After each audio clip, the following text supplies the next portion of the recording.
In a recent interview, the Israeli Premier Golda Meir said that there are nobody else in the world except the Arab leaders who wants to destroy another people. The Israeli propaganda has also often claimed that. Do you want to destroy Israel and the Jews? Well, the Israeli leaders always say that about the Arabs.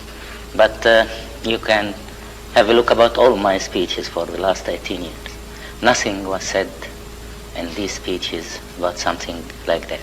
All what we wanted, the rights of the peoples of Palestine, who were expelled completely out of their land, deprived of their properties. These were 1 million. Now, of course, after the occupation of the Arab territories by the Israeli army, we want the withdrawal of the occupied forces from our territory. Let's say the Israeli forces. But you have said formally that Israel was an artificial state, and also that it didn't have a natural sovereignty. Is that correct? Nothing was said. The Israelis say that they are under the threats of the Arab countries to destroy Israel. That is nonsense. The Arab countries are under the threats of Israel to be destroyed.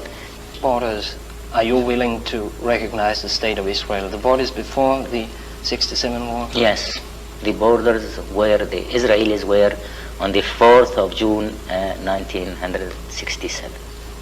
Would you welcome a resumption of the Yang mission today? Yes, but Yaring has asked us many questions. We answered all his questions clearly. But the Israelis refused to accept the resolution, refused to implement the Security Council resolution, and there was no answer from. Why won't Egypt accept a ceasefire? You know, we accepted the ceasefire after the aggression during June 1967. But in fact, there was no ceasefire. And you can have a look about the news from that time until now. The Israelis declared many times that they have bombarded our refineries in Suez. And if you go to this area now, Suez, Ismailia, the Suez Canal area, all the two big cities were destroyed by the Israeli air raids or bombardments. We were compelled to immigrate 500,000 people from this area in order to protect them from the Israeli hostile activities. So in fact there was no ceasefire from the side of Israel.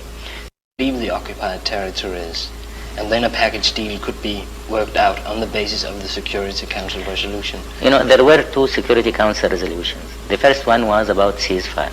The second one was about peace arrangements, including the withdrawal of the Israeli occupying troops.